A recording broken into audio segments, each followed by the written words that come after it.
নাফসে মুতমাইন্না দান করলো আজকে তাই সে মধ্যে সিরাত মাহফিলে উপস্থিত হয়ে গেলেন। ও মুসলমান যুবক ভাই, যারা গাড়ি চালান বিপদ থেকে আল্লাহ হেফাজত করে, একটু সুযোগ হইলে আজকে আসেন এই সিরাত নবী মাহফিলে। আল্লাহর হাবিব আমার জন্য আপনার জন্য বহু কষ্ট করিয়া এই ইসলাম পরিকাঠামো শিখায় রেখেছিলেন। আল্লাহর হাবিব সাল্লাল্লাহু আলাইহি ওয়াসাল্লামকে নবুয়তে কোরআনের আয়াত নাযিল হওয়ার আগে আল্লাহর হাবিবকে পাহারাদারি দিয়ে রাখতো। এমপি মন্ত্রী করে পুলিশে পাহারা দেয় কিনা? এমপি মন্ত্রী সমাজে একজন ভালো লোক হইলে তার পাহারাদারি লোক থাকে কিনা? রাসূলের পাহারাদারি ছিল। সাদ ইবনে মুআজ রাদিয়াল্লাহু আনহু, হযরত বেলাল রাদিয়াল্লাহু আনহু, অন্যান্য সাহাবীরা রাসূলকে পাহারাদারি দিয়ে রাখতো। যখন আল্লাহ তাআলা কোরআন থেকে নাযিল করলেন, আল্লাহু ইয়াসিমুকা মিনান নাস,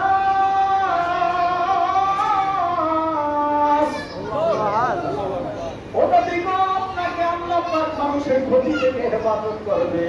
এই আয়াত যখন নাযিল হয় তখন রাসূলের রক্ষী মানে পাহারাদার যে দিত তারে বলছে যে না আর পাহারাদার লাগবে না, আপনার আমার নবী একটা গাছের নিচে শুয়ে রইলেন। গাছের নিচে শুয়ে রইলেন। আল্লাহর হাবিব সাল্লাল্লাহু আলাইহি ওয়াসাল্লামের একটা তলোয়ার ছিল, ওই তলোয়ারটা গাছের ডালের সঙ্গে লটকে রেখেছিলেন। আল্লাহর হাবিব যখন কঠিন ঘুমে বিভোর হয়ে গেলেন তখন একজন মুশরিক আসিয়া তরবারিটা হাতে নিলেন। হাতে নিয়া আল্লাহর হাবিবকে ডাক দিয়া বললেন, মুহাম্মদ তোমাকে আমার তরবারি থেকে কে বাঁচাইবে? আল্লাহর হাবিবের কুরবান দিয়া গেল। যখন রাসূলের গম কেটে গেল, আল্লাহর হাবিব সাল্লাল্লাহু আলাইহি ওয়াসাল্লাম বললেন, মহান আল্লাহ আমাকে বাঁচাইবে। বলেন আমরা যে যেখানে থাকি আমাদেরকে বাঁচায় কে? আল্লাহ। আরো জোরে আল্লাহ। আমাদেরকে বাঁচায় কে? আল্লাহ। আল্লাহ বাঁচায়। আল্লাহু ইয়াসিমুকা মিনান নাস,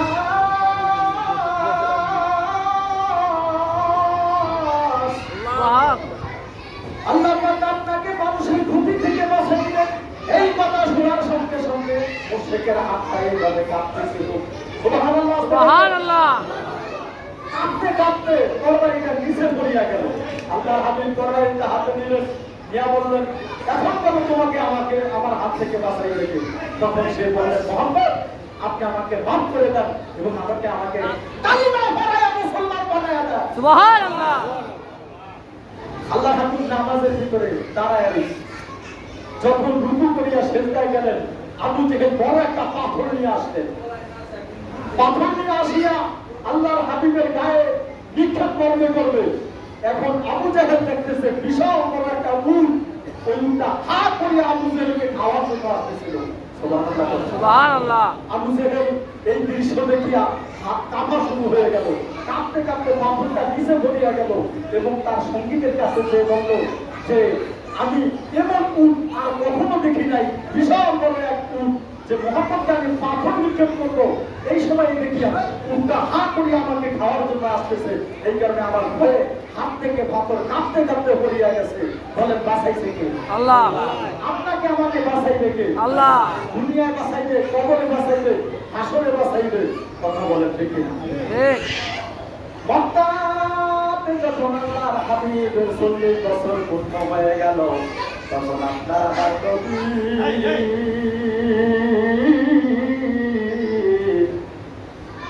নবুয়ত প্রাপ্ত হওয়ার পর আরো 13 বছর মক্কাতুল মুকাররমায় ছিলেন। এই মক্কা থেকে হিজরত করে আবার মদিনাতুল মুনাওয়ারায় রওনা দিলেন। মদিনা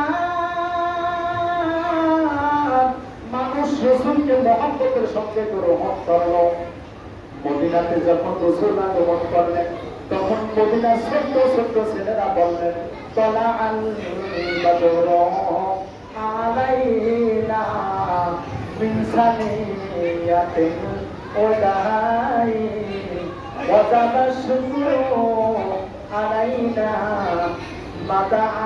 মাদাআলিল্লাহ হেদাই তলা আল বদর আলাইনা তলা আল বদর আলাইনা। রাসূলকে চাঁদের সঙ্গে তুলনা করলেন। হযরত আয়েশা রাদিয়াল্লাহু আনহা বলেন, আমি রাতের বেলা সই দিয়া খাতা ছিলাইতেছিলাম, হঠাৎ করিয়া সইটা জমিনে পড়িয়া গেল।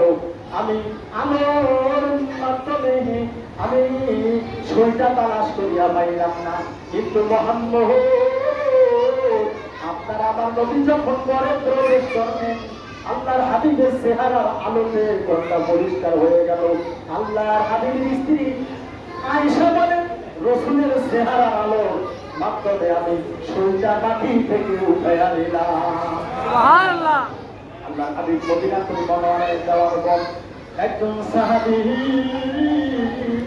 ওই সাহাবীর নাম হলো সুহাইল রাদিয়াল্লাহু আনহু। ওই সুহাইল সাহাবী বলেন, ও মক্কার লিডাররা, ও মক্কার মুশরিকরা, তোমরা শোনো, যেই মক্কাতে আপনার নবী নাই, ওই নবী মুহাম্মদ সাল্লাল্লাহু আলাইহি ওয়াসাল্লাম মদিনায় চলিয়া গেলেন। ওই নবীর সঙ্গে, আমার মুহাম্মদের নবীর সঙ্গে আমি দেখা করার জন্য মদিনায় যাচ্ছি। মক্কার মুশরিকরা ডাক দিয়ে বলল, ও সুহাইল, তুমি যদি মক্কা ছেড়ে মদিনায় যাও, তোমার ব্যবসা বাণিজ্য সব আমাদেরকে দিয়ে যেতে হবে। আমার মেয়েদের তুমি সব দিয়া দিলাম, আমার টাকা পয়সা সব দিয়া দিলাম, আমার বাড়ি ঘর সব দিয়া দিলাম, তারপর আমি আমার নবীর সঙ্গে দেখা করব। যেহেতু নবী মদিনাতে শুনিয়া গেল, এই মদিনার বিষয় নিয়ে একজন কবি বলেন, সবাই যায় না নবীজির বাড়ি, আমার যাওয়া হইল না। রে সবাই যায় না নবীজির বাড়ি, আমার যাওয়া হইল না। রওজা পাকের পাশে বসে সালাম দেওয়া হইল না। সবাই যায় না নবীজির বাড়ি, আমার যাওয়া হইল না। বলুন, সবাই যায় না নবীজির বাড়ি, আমার বাড়ি। নবী আমার জীবন মরণ, নবী আমার সাধনা, নবীর দেখা না পাইলে আমি অলম বাঁচব না। সবাই যায় নবীজির বাড়ি, বলে সবাই যায় নবীজির বাড়ি, আমার যাওয়া হইল না। সবাই যায় নবীজির বাড়ি, আমার যাওয়া হইল না। কত হাজি যায় সেখানে, আমার যাওয়া হইল না। রওজা পাকের পাশে বসে সালাম দেওয়া হইল না। সবাই যায় নবীজির বাড়ি, আমার যাওয়া হইল না। সবাই যায় নবীজির বাড়ি, আমার যাওয়া হইল না। কন্ন গোমা আবে নবী, কন্ন তোমার চিঠি, কন্ন গোমা আবে নবী, কন্ন তোমার চিঠি। তোমার বলে তশরিফ নিলে নবী শাহে মদিনা, সবাই যায় নবীজির বাড়ি, আমার যাওয়া হইল না।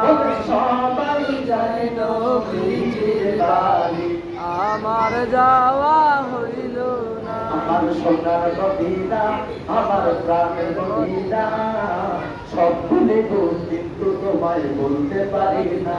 আমার সোনার মদিনা, আমার প্রাণের মদিনা, সব ভুলে গো কিন্তু তোমায় বলতে পারি না। আমার সোনার মদিনা, আমার প্রাণের মদিনা, সব ভুলে গো কিন্তু তোমায় বলতে পারি না। তুমি বলবো না, বলতে পারি না, সব বলিব কিন্তু তোমায় বলতে পারি না। বলেন, আমার সোনার মদিনা, আমার প্রাণের মদিনা, সব বলিব কিন্তু তোমায় বলতে পারি না। আমার সোনার মদিনা, আমার প্রাণের মদিনা, সব বলিব। লিল্লাহি তাকবীর, লিল্লাহি তাকবীর।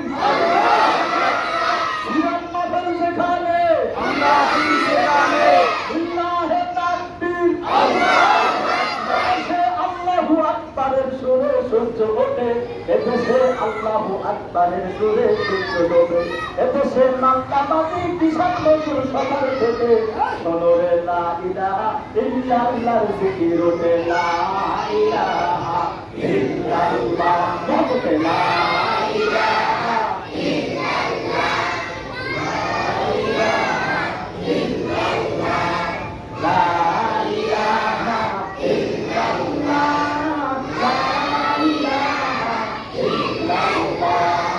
লা ইলাহা ইল্লাল্লাহ লা ইলাহা ইল্লাল্লাহ মুহাম্মাদুর রাসূলুল্লাহ সাল্লাল্লাহু আমরা সবাই লা ইলাহা ইল্লাল্লাহ কালিমাটা বলার সময় একটু সহি করে বলবো বলেন লা ইলাহা ইল্লাল্লাহু মুহাম্মাদুর রাসূলুল্লাহ লা টান দিতে হবে লা মানে নাই লা মানে কি লা নাই কেউ নাই শুধু কে আছে আল্লাহ আমরা সূরা ফাতিহা পড়ি কিনা সূরা ফাতিহার ভিতরে আলহামদু আছে কি আলহামদু আছে আলহামদুর ভিতরে একটা চাপ দিতে হবে কি এইভাবে করে বলে কি দিতে হবে চাপ দিতে হবে করেন না সবাই বলে না আলহামদু আবার কর আলহামদুলিল্লাহি রাব্বিল আলামিন আলহামদুলিল্লাহ সাপ না দিলে অর্থ ভিন্ন হয়ে যাবে আরবিতে দুইটা হা আছে আয়া ভক্তি আয়া আওয়াজ একটা বড় হা একটা ছোট এই আলহামদুর ভিতরে যে হাটা আছে এই হা হলো 2 নম্বর মাত্রা যদি হারে আপনি সাপ না দেন তাহলে অর্থ হবে কি হবে আপনি কেমন আছেন আলহামদুলিল্লাহ ভালো আছেন ছোট হাতা বলছেন চাপ দেন নাই কোনো কষ্ট করেন নাই একটু কষ্ট করে বলতে গেলেন যারা আজকে উপস্থিত হইলেন কিছু শিক্ষা গ্রহণ করিয়া মানতে চেষ্টা করবো আমি বলবেন যদি আপনি চাপ না দিয়ে বলেন আলহামদুলিল্লাহ ভালো আছে তাহলে হবে সকল সিরা খাতার কাটি আল্লাহর জন্য আলহামদুলিল্লাহ ভালো আছে কত হবে কি সকল সিরা কাটি কার জন্য সিরা খাতার কাটি কার জন্য আল্লাহর জন্য আলহামদুলিল্লাহ সকল সিরা খাতার কাটি কার জন্য আল্লাহর জন্য আল্লাহর জন্য আর যদি চাপ দেন তাহলে হবে সকল প্রশংসা আল্লাহর জন্য সকল প্রশংসা কার আল্লাহর জন্য আলহামদুলিল্লাহি রাব্বিল আলামিন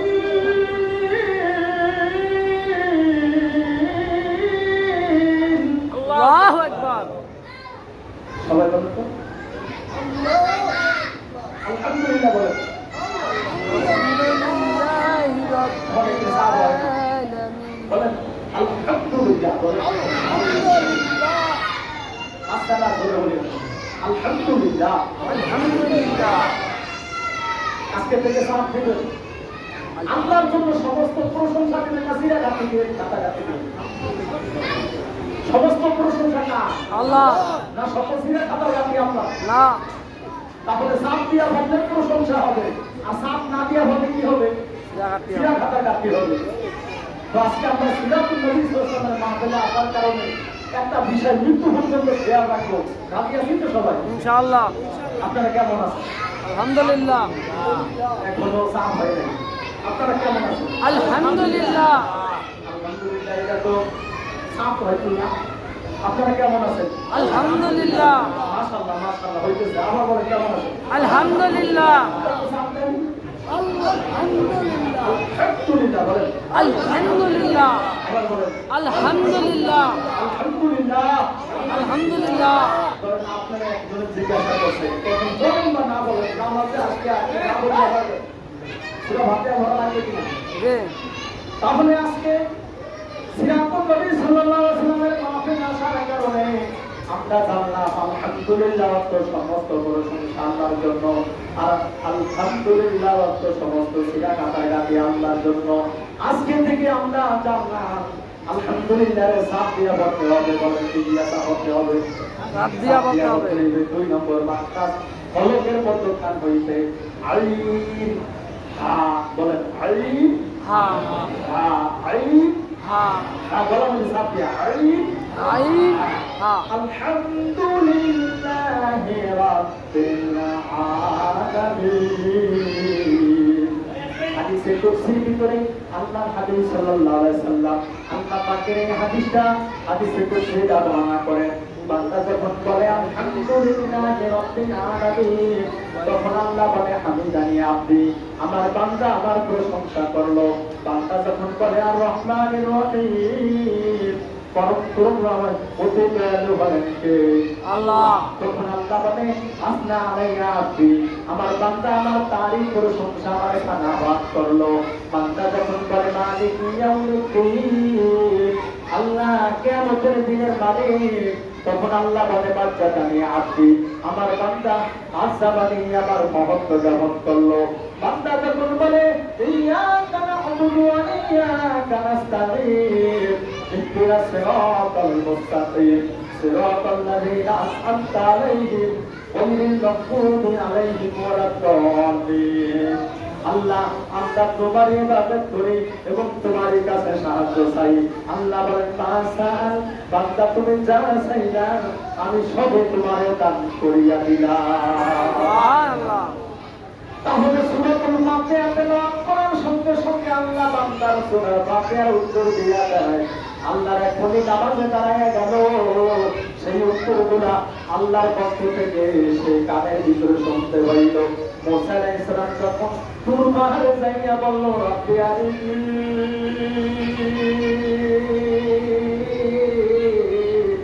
আল্লাহু রব আপনি আমাকে দেখা দেন। তখন আল্লাহ পাক ডাক দিয়া বললেন লাম তারানি, তুমি আমাকে দেখতে পাইবে না, ওয়ালাকিন তুরিলাল জাবাল, ও মুসা তুমি পাহাড়ের দিকে তাকাও। যখন পাহাড়ের দিকে তাকাইলো, আল্লাহ পাহাড় তার নূরের পর্দা খুলিয়া দিল।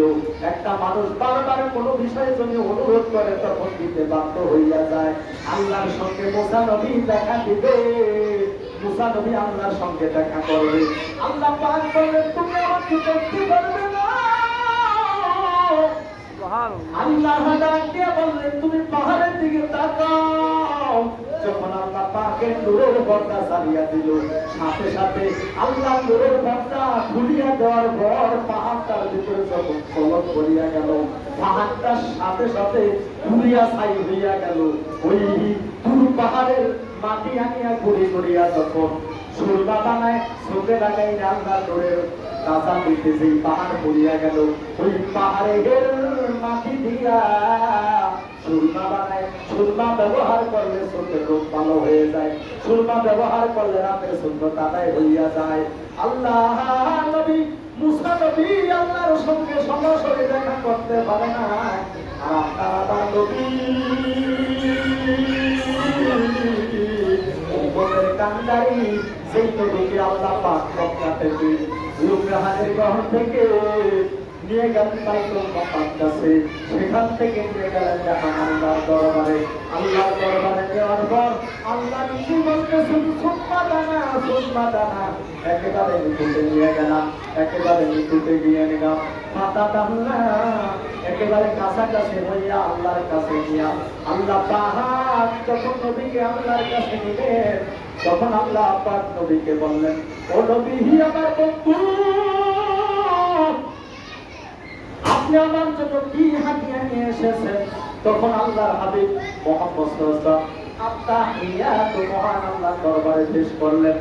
আল্লাহর নবী সাহাবীরা বললেন ও নবী, মুসা নবীর সঙ্গে আল্লাহ পাক কথা বললেন, ঈসা নবীকে রুহুল্লাহ বানাইলেন, ইব্রাহিমকে খলিলুল্লাহ বানাইলেন, আর আমার নবী বলেন মহান আল্লাহ আমাকে হাবিবুল্লাহ বানাইলেন। সুবহানাল্লাহ। সেই হাবিবকে আমার সঙ্গে দেখা করাইলেন, সেই হাবিবকে তার সঙ্গে দেখা করাইলেন। আল্লাহর হাবিব নবীকে সমস্ত প্রকারের ইবাদতগুলা হাদিয়া প্রদান করিয়া আসলেন। আত্তাহিয়াতু লিল্লাহি ওয়াস সালাওয়াতু ওয়াত তাইয়্যিবাত। যখন বললেন আমার উম্মতের বেঈমানি যত ইবাদত আছে সব ইবাদত আল্লাহ আপনার জন্য দিয়া দিলাম, তখন আল্লাহ নবীকে ডাক দিয়া বললেন আসসালামু আলাইকা আইয়ুহান নবী, হে নবী আপনার উপর আমার শান্তি ওয়া রাহমাতুল্লাহি ওয়া বারাকাতুহু, আল্লাহর রহমত এবং বরকত। ফেরেশতারা ডাক দেখলেন আল্লাহ নবীকে শান্তি দিয়া দিল।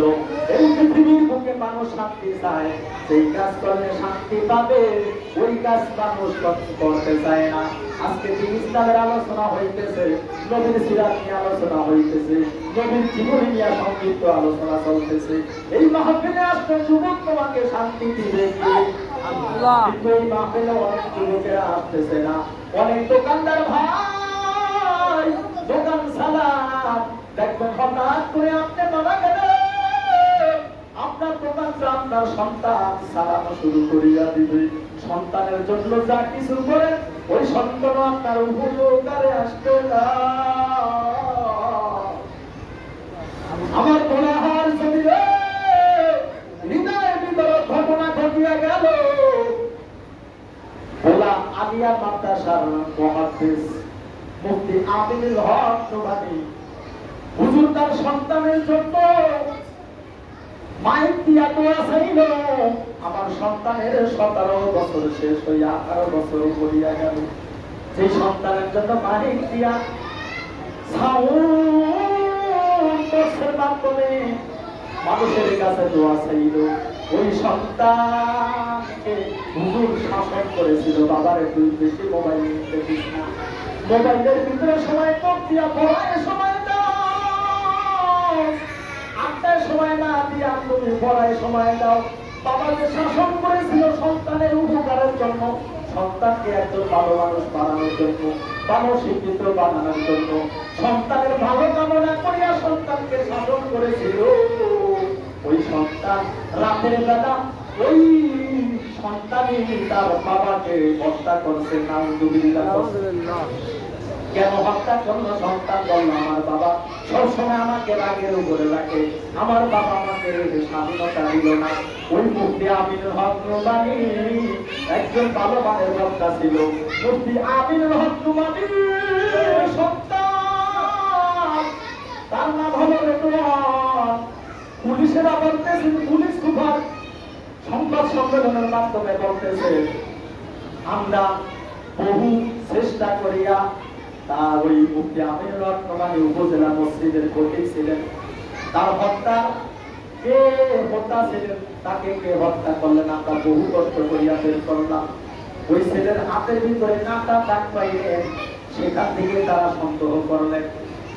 ওই ছেলেটা যখন জানাজার নামাজের ভিতরে ভর্তিটা দিয়েছিল তখন বলতেছে আমার বাবার আমি হত্যাকারীদের বিচার চাই, কঠিন বিচার চাই। 5 থেকে একজন বললো যে হত্যাকারী ফাঁসি হয়ে যাক, সেই বিচার চাও, সে বললো ফাঁসি হয়ে যাক।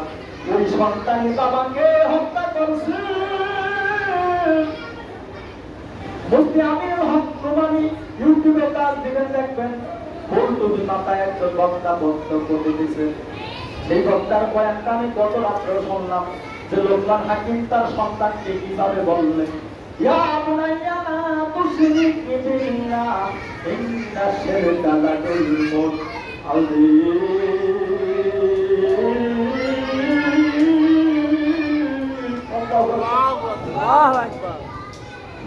হে আমার সন্তান বড় ব্যবহারে সন্তানকে মানে এই কারণে সন্তানদেরকে লালন পালনের ক্ষেত্রে একটু দিন বুঝাইতে চেষ্টা করেন, হাত ছাড়া করিয়েন না, দিন থেকে দূরে রাখিয়েন না, তাদেরকে তকলিফ চালাতে পাঠান, ভালো জায়গায় পাঠান, নামাজের জন্য পাঠান, জুমার দিন হাতে করিয়া নিয়ে আসেন। খুব কঠিন অবস্থা চলতেছে, আল্লাহ পাক এই কারণে বলছে ইয়াউমা ইয়াফিরুল মারউ মিন আখিহি ওয়া উম্মিহি ওয়া আবিহি ওয়া সাহিবাতিহি ওয়া বানিহি। কালকে আমাদের দিনে এমন একটা কঠিন অবস্থা হইবে, সেই দিন বন্ধু থেকে পলায়ন করবে, ভাই ভাই থেকে পলায়ন করবে,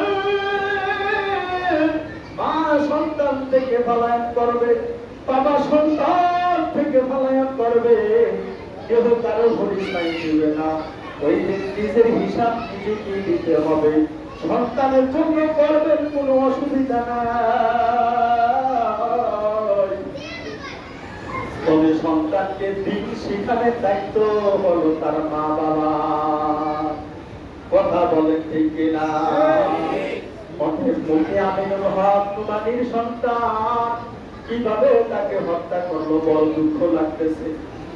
এই যে বৎকার সন্তান, একটু সাধারণ মানুষের সন্তান হইলে কোনো কথা ছিল না, কিন্তু একটা আলেম মানুষের সন্তান হইয়া কিভাবে আলেমটাকে হত্যা করে দেবে?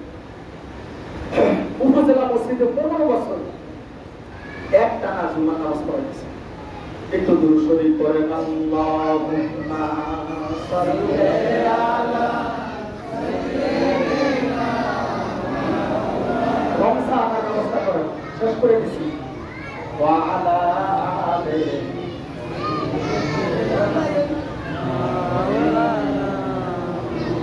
মুহাব্বতে আল্লাহুম্মা সাল্লি আলা সাইয়্যিদিনা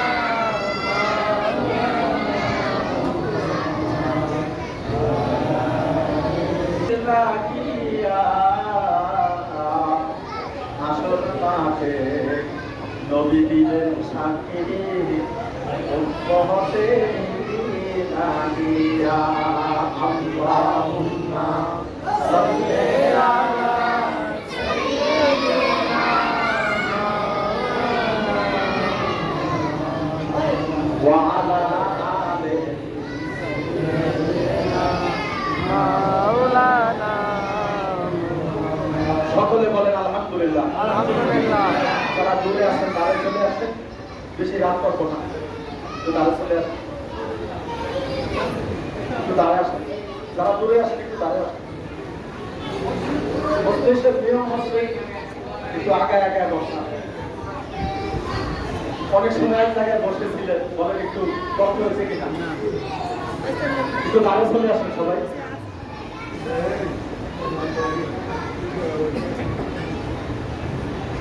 সবাই একটু দাঁড়ে আসেন, তবারক নিয়ে আসা হোক। তবারকের কথা শুনিয়া অনেকে বাইরে থেকে আসবে, আসুন, সমস্যা নাই, বলেন আমিন। তবারক খাইলে রোগ ব্যাধি ভালো হয়ে যায়। আলহামদুলিল্লাহ কর। যেই তবারকটা করা হয়েছে এটা দান করা তবারক, মানুষ আল্লাহর রাস্তায় দান করছে, মানে আল্লাহর পক্ষ থেকে আসছে। আলহামদুলিল্লাহ কর। কুরবানির ঈদে গরু জবাই দেয় না, অনেকে গোস্ত খাইলে অনেক সমস্যা সৃষ্টি হয়, কিন্তু কুরবানির গোস্ত খাইলে সমস্যা নাই, আছে কম। এটা আল্লাহর পক্ষ থেকে মেহমানদারি, কথা কয় না। তবারক খাইলে মহান আল্লাহ তাআলা আপনার রোগ ব্যাধি ভালো করে দেবে। অতএব তবারকের ব্যবস্থা আছে, আপনারা তবারক খাইবেন, একটু দোয়া করবেন। তবারক করতে খরচ গেছে কিনা? খরচ গেছে না?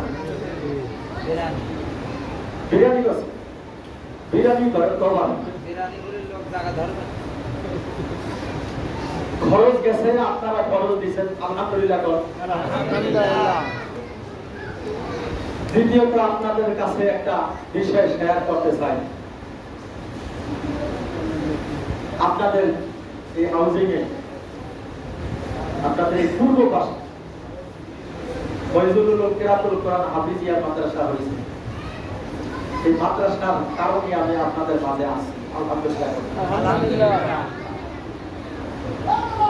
প্রথম মাহফিল দিলেন মোসাদ্দেক বিল্লাহ আল মাদানী বিশা হুজুরের ভাই। হুজুরে ছিল প্রধান অতিথি, আমরা ছিলাম মাহফিলের বক্তা। ওই মাহফিলে যারা ছিলেন তারা একটু হাতটা দেখাচ্ছে, আলহামদুলিল্লাহ। আলহামদুলিল্লাহ। ওই মাহফিলে যারা ছিল তাদের ভিতর থেকে অনেকেই এখানে নাই, বলেন কিছু লোক আছে না অন্ধকার কবরে চলে গেছে, কিন্তু ওই লোকটা না মরে আপনি আগে মরতে পারতেন, কিন্তু আল্লাহ আপনাকে আমাকে বাঁচিয়ে রেখেছেন, আলহামদুলিল্লাহ। আলহামদুলিল্লাহ। আল্লাহ যেহেতু বাঁচিয়ে রেখেছেন, ওই আল্লাহ সন্তুষ্টির জন্য আপনারা সবাই আমাদের এই ফয়জুল করিম ফয়জুল কুলুব কিরাতুল কোরআন হাফিজিয়া মাদ্রাসার উপর সবাই খেয়াল রাখবেন। গত মাসের 22 তারিখে আমি আসছিলাম মসজিদের জুমার বয়ানের পর আপনাদের মাঝখানে কিছু কথা মাদ্রাসার বিষয় নিয়ে আলোচনা করার পর বলছি যে সবাই মাদ্রাসায় যাবেন। আল্লাহর রহমতে এত মুসল্লি সেখানে গেছে, জায়গা তো ও জায়গা হয় নাই, বাইরে অনেকে দাঁড়ায় ছিল, বৃষ্টি হয়েছে, অনেকে চলে গেছে, বৃষ্টির কারণে আসতে পারে নাই, তারপর আমরা জায়গা দিতে পারি। এটা রসুলের মাদ্রাসা। রসুল বললেন আল মসজিদু বাইতুল্লাহ, মসজিদ হলো আল্লাহর ঘর, ওয়াল মাদ্রাসাতু বাইতি, মাদ্রাসা হলো আমার ঘর। আল্লাহ নবী যদি বলে থাকে মসজিদ আল্লাহর ঘর, মাদ্রাসা আমার ঘর, এখন বলেন রসুল যে কথা বলছে ওই কথা সত্য না ঠিক না? সত্য। বলেন মসজিদও লাগবে, মাদ্রাসাও লাগবে। লাগবে। এই মসজিদের ইমাম যিনি, উনি মাদ্রাসায় বসে কিনা? মাদ্রাসায় না বললে ইমামতি করতে পারতো না। মাওলানা নুরুল হোসেন কোথায়? তাড়াতাড়ি এমন কালাম বাইরে আসতে বলেন। যদি মাদ্রাসায় না পড়ে তাহলে হাফেজ হইতে পারে না, আলেম হইতে পারে না। তো মসজিদের ইমামতির জন্য কি লাগবে? মাদ্রাসায় পড়ুয়া হুজুর লাগবে। এক লোক হুজুরের পোশাক গ্রহণ করলেন, মানে ওয়াজ নসিহত শুনিয়া মাথা দিয়ে পরে মাথায় মাঠ দিয়ে দেয়, টুপি দিয়ে দেয়।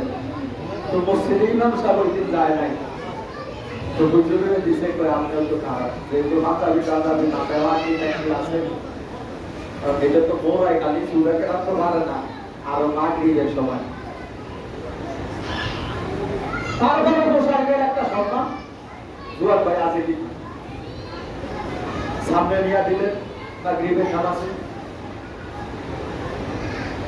তো প্রথম রাখাতে সূরা যা বলছে সব ভুল, দ্বিতীয় রাখাতে সূরা মিলাইতে পারে না, কোনটা বলবে? তো সেজদার ভিতরে যায় সামনে ছিল বেড়াও ছিল ভাগ, সবের সেজদার ভিতরে রাখতে ইমাম সামনে দিয়ে ভাবাইছে। আলহামদুলিল্লাহ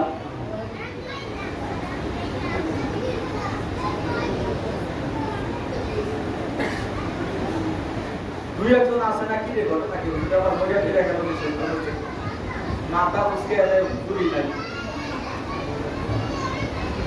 এখন বলেন মাদ্রাসায় না বললে কি সহি শুদ্ধভাবে সূরা পাবে? ওয়াজ নসিহত শুনলে পোশাক আদি পরিবর্তন করা যায়। ধরুন রাসূল বলছে যে উম্মত তোমরা যদি আমার সঙ্গে আমার সুন্নাতকে মহব্বত করিয়া আমার তরিকা অবলম্বন করো তাহলে আমিও জান্নাতে থাকবো, তোমরাও জান্নাতে থাকবে। আমি যেই জান্নাতে থাকবো তোমরাও সেই জান্নাতে থাকবে। আলহামদুলিল্লাহ, আলহামদুলিল্লাহ। একই জান্নাতে আমরা থাকবো।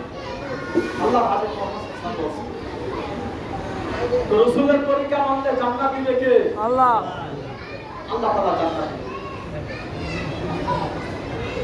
তো রাসূলের তরিকা আমরা যারা মানতে পারি আলহামদুলিল্লাহ, আল্লাহ ওয়া সুবহানাহু যালিকা খায়র, তাকওয়ার পোশাক পরো, এটাই তোমাদের জন্য উত্তম।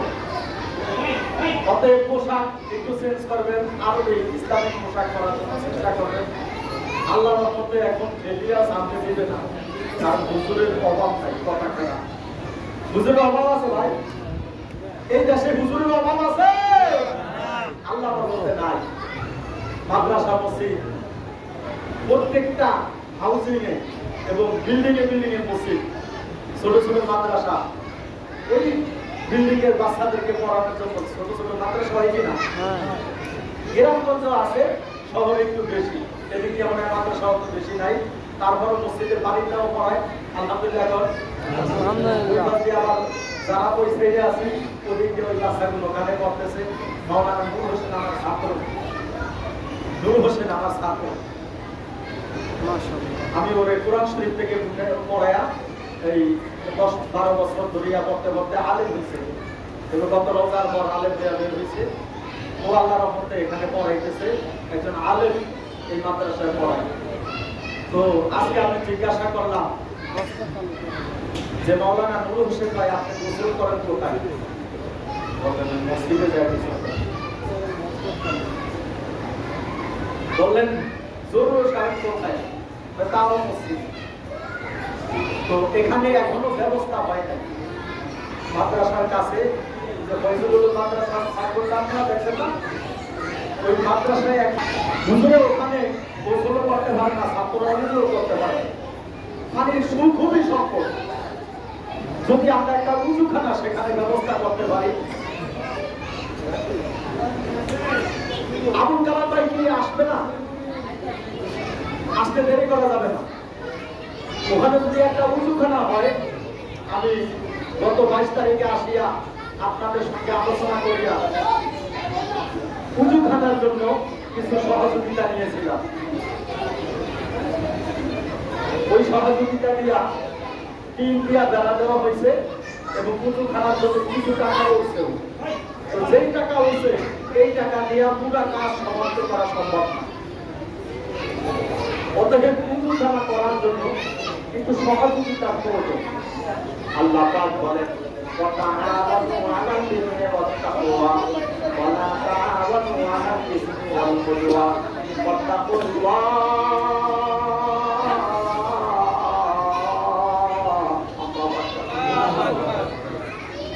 وتعاونوا على البر তোমরা নেকের কাজে সাহায্য করিও, সহযোগিতা করিও। ওয়াত্তাকওয়া খোদা ভীতির ব্যাপারে সহযোগিতা করিও। ওয়ালা তাআওয়ানু আলাল ইসমি ওয়াল উদওয়ান তোমরা গুনাহ এবং সীমা লঙ্ঘনের ব্যাপারে সহযোগিতা করিও না। আপনি আমি দুনিয়াতে থাকবো না, এই দুনিয়া ছাড়িয়া ওই অন্ধকার কবরে শুয়ে থাকবো। আর কোন আমল আল্লাহ পাক কবুল করে কেউই জানে না। তবে আপনাদের কাছে আমি একটা আবেদন রেখে দিলাম, আজকের সিরাতুন নবীর মাহফিলে বসিয়া আপনাদের কাছে আল্লাহকে সাক্ষী রাখিয়া, আল্লাহর ঘর মসজিদের ভিতরে, মসজিদের কেশিয়ারও কথা আছেন, কেশিয়ার সাহেব আছে কিনা এখানে? কেশিয়ার সাহেব আছে, আপনার জন্য দোয়া করি, সভাপতি সেক্রেটারির জন্য দোয়া করি এবং হাউজিংয়ে যত পুরুষ নারী আছে সকলের জন্য দোয়া করি। ও বোনেরা যদি পারেন কিছু সহযোগিতা পাঠাইয়া দিয়ে এই যে পয়সাগুলো মাদ্রাসার একটা উজুখানার জন্য একটু আবেদন রেখে দিলাম। আল্লাহ নবীর একজন সাহাবী, ওই সাহাবীর নাম হলো সাদ রাদিয়াল্লাহু আনহু। ওই সাদ রাদিয়াল্লাহু আনহু আল্লাহর হাবিব মুহাম্মদ সাল্লাল্লাহু আলাইহি ওয়াসাল্লাম আসিয়া বললেন, ও আল্লাহর নবী, আমার মা অন্ধকার কবরে শুয়ে রইল, আমি আমার মায়ের জন্য কি সহযোগিতা করব, আমার মায়ের জন্য কি দান সৎকার করব? ওই সময় পানির প্রয়োজন ছিল, কারণ সেখানে মরুভূমি হওয়ার কারণে মানুষের পানি পায় না। পানি না হওয়ার কারণে মানুষের ভিতরে হাউকাউ। ওই সাহাবী যখন নবীর কাছে আবেদন করলেন, আমার মায়ের জন্য আমি কি করব? আল্লাহর হাবিব বলেন, পানির প্রয়োজন, পানির ব্যবস্থা করিয়া দাও। কিভাবে পানির ব্যবস্থা করিয়া দেব? আল্লাহর নবী বলেন, বিশাল বড় পুকুর তৈরি করো। দেখবেন গ্রামগঞ্জে যারা পুকুর কাটাইছে, যত নিচে যাবেন ততই পানি উঠতে থাকে। জমি কাটলেন, পানি নিচ থেকে উঠতে থাকে। ওই পানির জন্য বিশাল বড় মরুভূমির ভিতরে একটা কূপ তৈরি করলেন গভীর করিয়া। যত নিচে যায় দেখে পানি উঠতেছে। ওই পানি যখন উপরে ওঠে, মালিকের কি কুদরত! মালিক ইবনে দিনার রাহমাতুল্লাহ আলাইহি, মালিক ইবনে দিনারের সুন্দর একটা ঘটনা আছে। সেই মালিক ইবনে দিনার মদ পান করতো। ওই মদ পানকারী মালিক ইবনে দিনার রাতের বেলা একদিন ঘুমায়া রইল। ঘুমের ভিতরে স্বপ্নের ভিতরে দেখে কিয়ামত কায়েম হয়ে গেছে। স্বপ্নের ভিতরে দেখে মানুষগুলা দৌড়ায়। মালিক ইবনে দিনার রাহমাতুল্লাহ আলাইহি বিশাল বড় একটা সাপে তাকে লড়াইতেছে। অনেক দূর যাওয়ার পর দেখে একজন বৃদ্ধ লোক দাঁড়ায় রয়েছে লাঠির উপর ভর করিয়া। মালিক ইবনে দিনার তাকে ডাক দিয়া বললেন, আপনি আমাকে একটু সাপটা থেকে বাঁচান। বললেন, আমি বৃদ্ধ, তোমাকে বাঁচাইতে পারবো না। এ ভাই আসেন, বিরানি দেওয়া হবে রে ভাই। আপনি আসেন যুবক ভাই, বাহিরে থাকিও না রে ভাই, বিরানি দেওয়া হবে, ভিতরে আসেন, পোটলা বেশি আছে, অসুবিধা নাই, বিরানি খাইতে তোমার রোগ বেদি ভালো হইয়া যাইবে রে ভাই। ওই পাহাড়ের দিকে তাকাইয়া দেখেন, সেখানে হতে পারে আপনার কোন সাহায্যকারী পেয়ে যাবেন। মানে কেমনে দৌড় দিয়া পাহাড়ের দিকে গেলেন, যাওয়ার পর দেখতেছে ছোট্ট ছোট্ট কিছু মেয়েরা দৌড় দিয়া আস্তে হাঁটাহাঁটি করতেছে, দৌড়াদৌড়ি করতেছে। ওই মেয়েদের মধ্যে থেকে মালিক ইবনে দিনারের একটা 2 বছরের মেয়ে মারা গেল। ওই মেয়েটা দৌড় দিয়া বাবারে দেখিয়া বলল, বাবা যান, আব্বা বলিয়া ডাক দিয়া মেয়েটা বাবাকে বাজা করিয়া ধরিয়া ওই যে বিশাল বড় সাপ তাকে রক্ষণ করার জন্য পিছন দিয়া দৌড়ায়। ওই সাপটারে এইভাবে হাত দিয়া যখন ইশারা করিয়া দিল, সাপটা পিছনের দিকে দৌড়ায় দৌড়ায় চলিয়া গেল।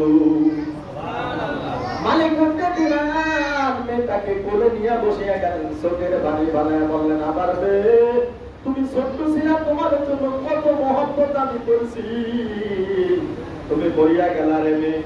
মেয়ে বাবার দাড়ি ধরিয়া বলতেছে, আলা ইয়ানিল্লাযিনা আমানু ওয়া তাশহা কুলুবুহুম লিযিকরিল্লাহ।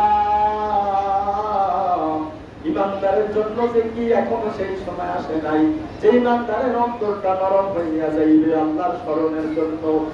অতএব মেয়েটা যখন এই কথা বলতেছে, হঠাৎ করিয়া তার ঘুম ভাঙিয়া গেল।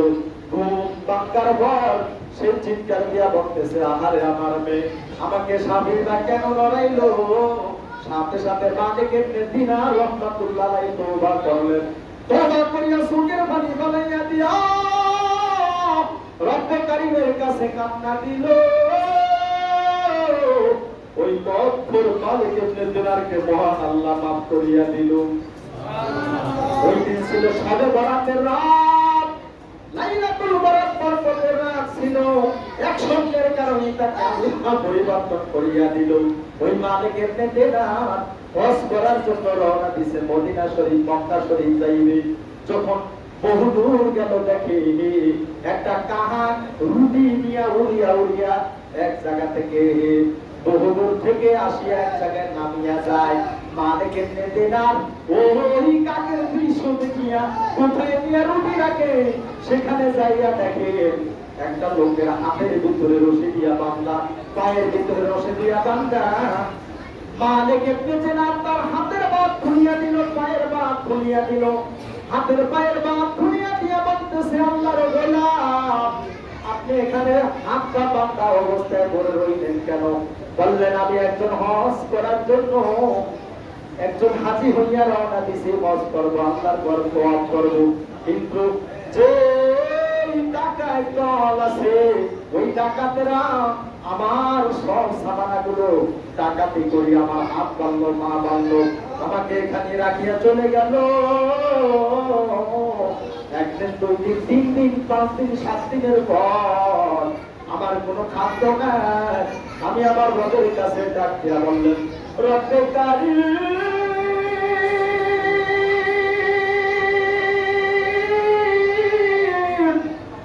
তুমি আমার জন্য রিজিক পাঠাইয়া দাও। 7 দিনের দিন মহান আল্লাহ তুমি কাক পাখিটাকে আবার খাদ্যের জন্য রুটি নিয়ে পাঠাইয়া দিল। প্লাস্টিকের দেখতে ছোট্ট ছোট্ট বোতলগুলো বিভিন্ন জায়গায় পড়িয়া থাকে, ওই ছোট্ট বোতলের ভিতরে পানি করিয়া ঠোঁটে করিয়া আনিয়া সেই হাজী সাহেবকে তাকে খাওয়াইতেছে, রুটি আনিয়া তার মুখের সামনে দিয়া দিতেছে, খায় আবার পানি খায়। মালিক ইবনে দিনার তার হাত পায়ে রশি খুলিয়া দিয়া বললেন, চলেন হাজী সাহেব, আমরা হজ করতে যাই। বললেন, চলেন, আমি হজ করার উদ্দেশ্যে রওনা দিছি, কিন্তু ডাকাইতে আমাকে বাঁধিয়া রাখলো। হাজী সাহেব হজ করার জন্য রওনা দিছে মালিক ইবনে দিনার সহকারে।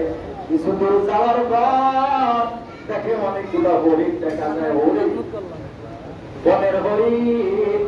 নবীকে চিনলো উম্মত হইয়া, কিন্তু আপনার নবীকে চিনলাম না।